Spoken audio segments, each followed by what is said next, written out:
Sync, testing. Hey guys. Hey guys.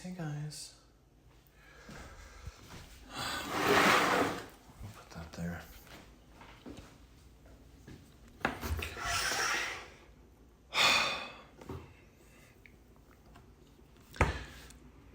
I thought I'd see if I could talk a little more about Hong Kong. The last thing was written, and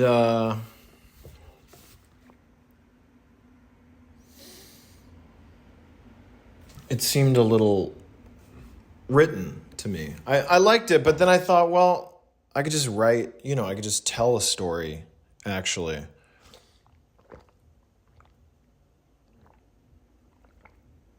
I could tell you more about it, and then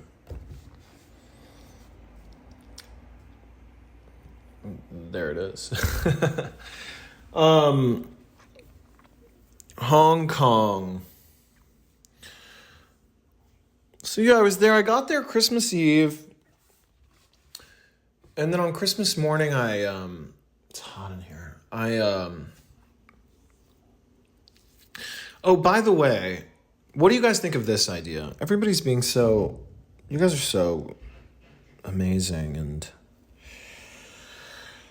everybody's being so collaborative about these concepts that I'm working through, and maybe I'll open the door to let in a little cool air. But the question is, okay, what about this? What if I start putting my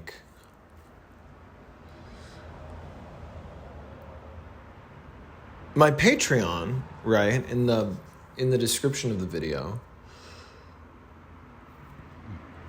How would you guys feel if you got to the Patreon and it said something like, this Patreon offers you no perks, nothing special. It's just a place where if you want to contribute monthly, you can, so that you don't have to think about it if that's how you want to contribute. If you don't, this is my Venmo, this is my PayPal, this is my Cash App. You're also welcome to make a one-time donation. How would that be? It's still also strange. I don't know. I have to find it, or let it naturally evolve, or not. Anyway, I don't know. But Hong Kong, I got to Hong Kong Christmas Eve, and then this isn't this past year, it's before then.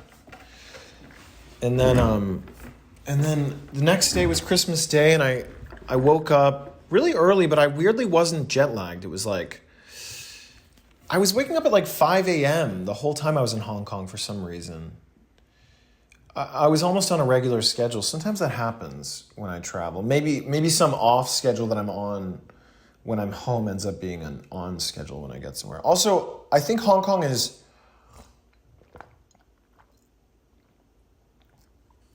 Coffee. It's 10 at night. I think Hong Kong is so far off time-wise that it actually ends up not being that far off. No, it still is. I don't remember, actually. I'd have to look it up, and I'm not going to do that right now. But anyway, yeah, on Christmas Day, I woke up there, and I think I went to the concierge at the hotel, and I asked him, how do I get to the water? And I think he was a little confused, because I was very in this wandering mode. Joseph Campbell talks about wandering. He's like, true wandering is this or that. I don't know what he says, but he definitely tells people to wander.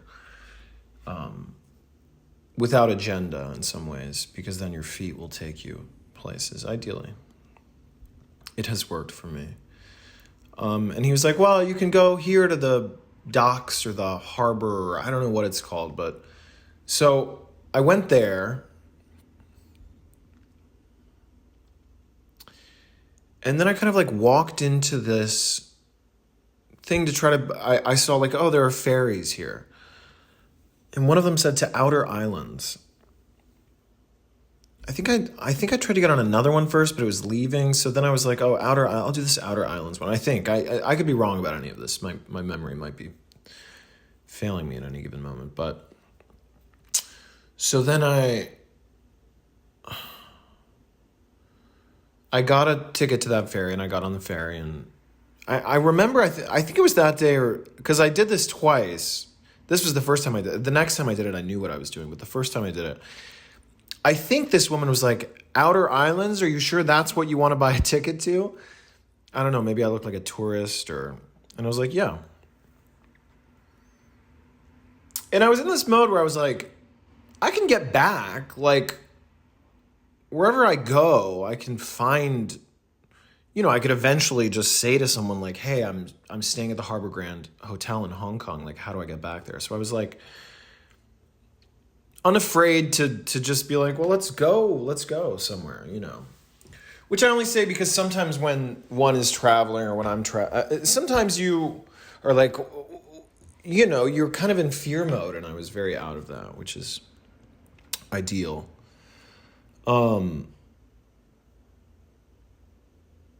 So I get on the ferry, and the water is so blue-green. It's not toothpaste blue. I remember in the French Riviera when I was 13, or I think I was 13. My parents took us on this cool Europe trip. The French Riviera was toothpaste blue water, but this water in Hong Kong I found to be particularly blue-green, like a real turquoise. I don't know, maybe the pictures have tainted it too, and maybe the iPhone is skewing it that way, but I think it was that color. And I remember I was on this ferry, and it was just so stunning, and it was early morning, but the sun was shining, and it's Christmas Day, and I've really come here alone across the world. Across the world. It was the farthest I'd ever been from America. America. But, So yeah, the ferry takes me to this island that's relatively desolate. It's very early in the morning still. We get off, and I'm like, I don't know where I am or what it is. I'm trying not to be too charmed by the fact that I was wandering without knowing where I was going, and maybe a million people have done that. I mean, it's since then it has occurred to me like, oh yeah, well, there's big signage for some of these things that you go to. Like, you think you're like, fate took me there, but it's like, no, a sign that was like, you should come to this, like an advertisement took you there, maybe. But so I did get to this island, and I didn't know where I was, and there was a sign that said Big Buddha. And I was like, well, that sounds great. I want to see the Big Buddha. So then I think I have a little breakfast at one of these places, and I eat a very small amount of it. I was eating very little at that point.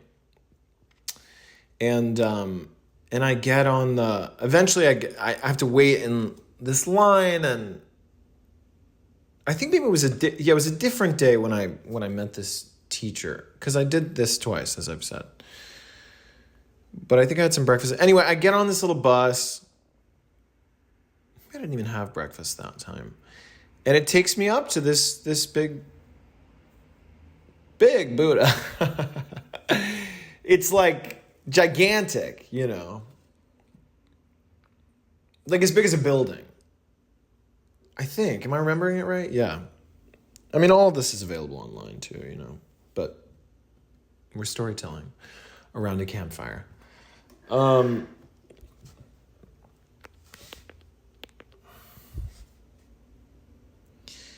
I don't know if I went up to see it first, but I went up, and I was able to kind of hitch onto some tour that was happening, or maybe I paid for that. They took us around the inside of it, because I guess it almost is like a building, right? The Buddha itself is this huge thing. But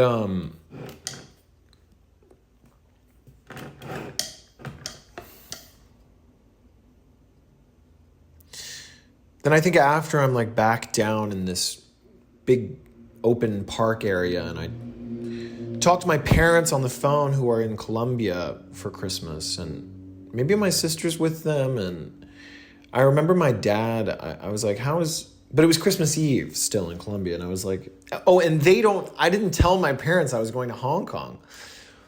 So I think they all thought I was in LA. It's where they would assume I was. Later I did tell my parents that I was in Hong Kong. But I just didn't want all that to do around, because it's such a far way to go. And I feel like everyone would chime in about what they think and what you should do while you're there. And it's like, actually, you know what? You can just like go somewhere and just be there and, not have so much stuff around it. That's my notion anyway. But I talked to my parents. My dad, I remember, I was like, how was Christmas? And he's like, well, I just thought it was funny. It was like the worst thing that happened was I had to wrap a couple of soft presents.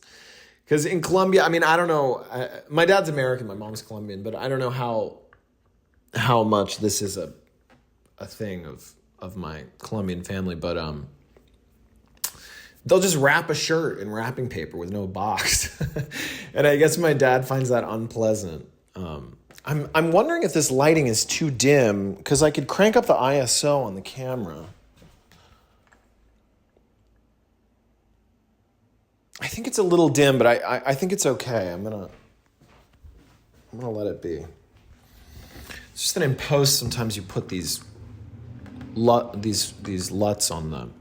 You put something on the, oh my God. You put something on the video and it darkens it, so I'll just have to not do that. Anyway, I talked to my parents on the phone and talked to my sister, I think, and maybe her boyfriend. And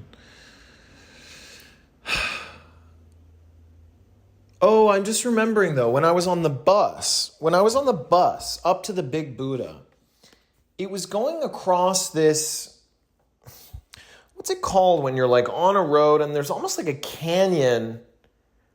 I guess you're almost on the ridge of a mountain because it's down all the way in every direction. And the vista was shockingly gorgeous in the sun. And I had come here and I was just free, and I was really wandering the earth in this way. Where I was like, oh, I'm on earth. And sometimes I am of the belief or feeling that we come here, for this experience. I feel a lot of meaning in my life. And so I was just on that bus and I was 30 and I was just like, I'm here. Like I did it. I'm here on earth. Like I came for a visit. I came for a lifetime, I've come to see this. Here I am. On earth, riding on this ridge in this bus, in a part of the world I'd never seen before. I mean, even the greenery is different that far away from here. It's like different trees. But I remember that moment.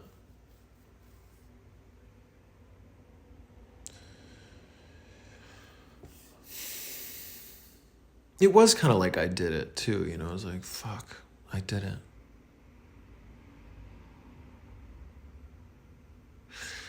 Or like I've made it, but not like I've made it professionally, like I've made it in my life to where I'm supposed to be, Almost like when you have deja vu and they say it means you're right where you're supposed to be, but different. Anyway, Oh yeah, then I guess I see some like advertisements for a gondola ride. Um, that I investigate a little bit. I don't know if I ask people. Oh, and there's fake snow somewhere. I found the weather in Hong Kong to be remarkably similar to LA. I hear it gets very hot in the summer, but it was Christmas, and it just wasn't. It wasn't very cold. It was like fresh, like it is in LA. Like I wore a long green trench, um, like a warm coat, but and these fake glasses. I wore these, these fake glasses the whole time. I like them. They look good. You know, what are you gonna do? But yeah. So I get after asking some things, and there's a lot of English. I was actually part of why I went to Hong Kong was somebody was like, "Oh, if you want to," because I'd never been anywhere in that part of the world, and somebody was like, "Well, maybe you should start in Hong Kong because people speak a lot of English there," which was great, So, and I'm grateful for that. So I get in this gondola and they're like, "Would you like a regular or crystal cabin?" And I was like, "Oh, crystal cabin." So it's got a glass bottom. It doesn't feel like crystal though. It feels like a thick, I don't think it's glass. I think it's some kind of really thick plastic that's clear. But you see out the ground of this thing. And I don't remember if I was in it with people. I think I was alone. And and it took me down the island to some kind of transport station, which I guess is what the person I'd asked had explained to me. Like, oh, you can get on the subway back to your hotel there one way or another. So it took me, and this I mentioned in that thing I read before in that other video, but it took me to this kind of transport station. And I think the way it went was I tried to figure out getting on the subway. I think I did. I could swear, but I also know it was one time or the other. Anyway, I think I took a taxi back to the hotel. And I found the taxis really spectacular there too because, look, just maybe this is critical or self-critical, but forgive me if it's lame, because on some level I'm like somebody who just went to New York for the first time and is like, and then I saw the Statue of Liberty. And it's like, yeah, it's a tourist site, But I don't know. It was magical. So I don't know. I hope it is magical for you too. Maybe it's lame if you are from Hong Kong, and it should be. But yeah, this all is happening on the first day I'm there, like in the morning, And eventually I get back to my hotel room. I don't think anything. I think I just got back to my hotel. And I got back to my hotel room. And then I guess I tried to sleep. Like I was trying to take a nap or something, but I was looking at Twitter. And I was seeing tweets from people back, like funny tweets from people back in the States. And it was Christmas Eve night in the States. And then I started feeling really alone, Or just like left out. And I had a lot of caffeine. I had like 5 Hour Energy. And maybe I had also gotten some Red Bull or something because I was like, maybe I was into 5 Hour Energy at that point and then I had run out of it and I didn't know where to get it in Hong Kong. So I was like, oh, I'll just have a Red Bull. Sometimes I'm very into caffeine. I'm drinking coffee right now. I'm not recommending it. I don't, your body is your body. But yeah, I guess I might have been on Red Bull too. So anyway, I'm looking at these tweets and I start to freak out partly because I had watched this Whitney Houston documentary on the flight over where she died alone in a hotel room. It's horrible. And I adore Whitney Houston, like all-time favorite artist, one of them. And I mean, it's a leap for my mind to do that, but I was like, I'm trying to put it together. It was like dim in the hotel room. I didn't have any of the lights on, I don't think, but the light was coming in through the window. I'm looking at these tweets. Oh yeah, that's what it is. And I'm like, I am halfway across the fucking world. I'm like, I am a 13-hour flight from anyone I've ever met. Like, or anyone to whom I mean anything, right? Or at least family members and close friends. And that started freaking me out because then I was like, oh, my heart's racing. And I was like, if I die here, well, first of all, if I die alone in this hotel room, that's very bad in many ways, But it was also just like, if I die here in Hong Kong, like just even the thought of the process of IDing me, this is very morbid and you can skip if you want. But it's like even the process of IDing me and getting my body back to America would be so intense or just like long. It would be so drawn out. And that started freaking me out. And maybe it's a little connected to my mom's dad, who was from Spain, but had moved to Colombia and lived there a lot of his life.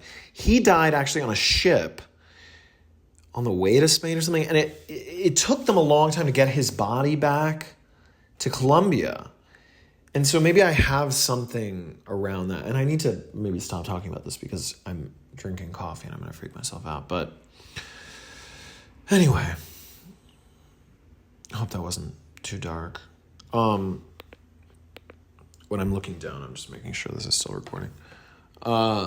So I kind of like stumble out of the bed and I'm like really, and I had never had a panic attack and I've barely had them since I think I had one other one around this same time period, maybe a month later or something.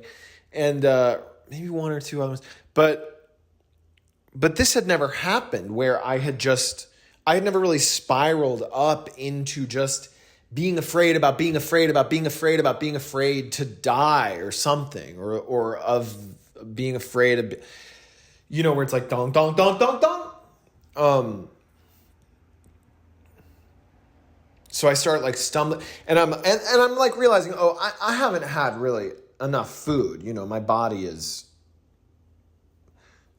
not nourished enough. So I grabbed it was like a box of cookies from the hotel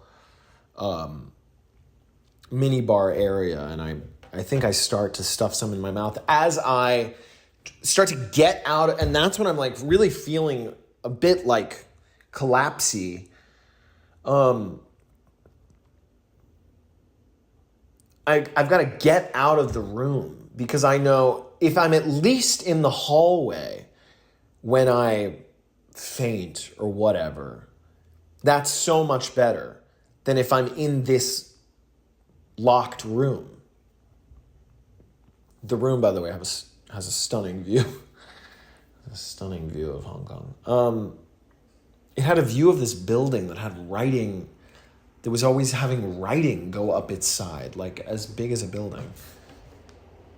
I don't know if it's the Ritz that has I don't know. I don't know what I was looking at. I know the street that the hotel was on was called Yao Gai, which means oil street. Did I get that right? So I get out of the room and then I start texting this guy this friend that I was going to meet up with, or potential friend, because I had done this thing that sometimes I do where I say on Instagram, hi, I'm in this city. Would anybody like to hang out? And this guy had messaged me. I'm like, yeah, hey, I'm in Hong Kong and I have watched your stuff and I would, let's hang out. And we weren't supposed to meet for another hour. I think we were supposed to meet at noon, and I started messaging him. I'm like, hey, can you come now? I'm kind of freaking out. I don't know what I don't know if I said freaking out or I just had I think I said I just had a stress attack. So I definitely softened the language around what I was experiencing, but I think it was also really communicated because by the time he got there, it was clear to him. And this is the sweetest, best guy in the world, and he's a great artist, and you guys should be fans of his work. Scotty So. So he says, yeah, I'll come over now-ish. It'll still take me 20 minutes to get there. Or maybe he said 40. I think he said 20 minutes. Maybe 40, maybe 30. And then I call my best friend and a guy that was my boyfriend at the time, and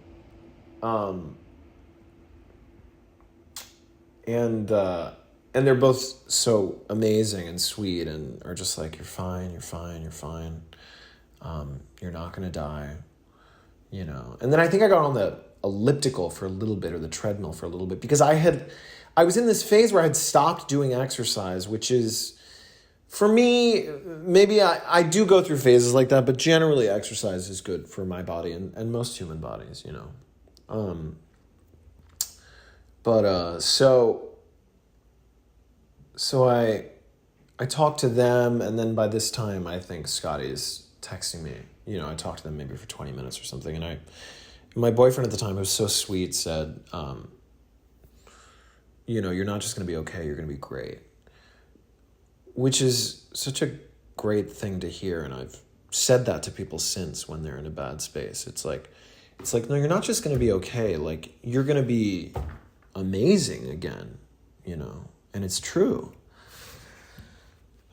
And it was so true in that instance, and so I get down to the lobby because Scotty's there. The elevators have these mirrors in them that I took a lot of pictures in, and I don't think right then, no. And Scotty is down there, and I meet him for the first time. He's a bit shorter than me. He's in a leather jacket. He's from Hong Kong, and he was just so sweet. And I think when you're because what it felt like to me was I had moved through some kind of portal, some energetic, almost like an energetic spiritual death of sorts, or some kind of moving through into some new light, and I had gotten through it and I was okay. And then there was Scotty, and in the way that this happens in life, the seas kind of parted, and there was no need for nervousness around him or something, because I had just gone through something so emotionally or spiritually intense for myself. So I think we just hugged right away, and I needed that, hug. I needed that human touch, but he has such a great vibe, and of course, it just really felt like, oh, of course, this person is being, this angel is being sent to me right now after I've just gone to this really scary part of the cave, of the self, or this life thing or whatever, and I think.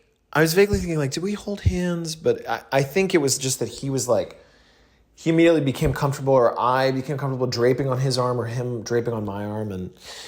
And I think we were just well, what should we do? And I kind of told him what had just happened. He's like, oh yeah, I think that's happened to me. Or he's really empathetic, and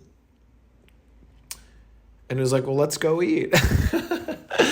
Because I needed to eat, it was I needed to eat.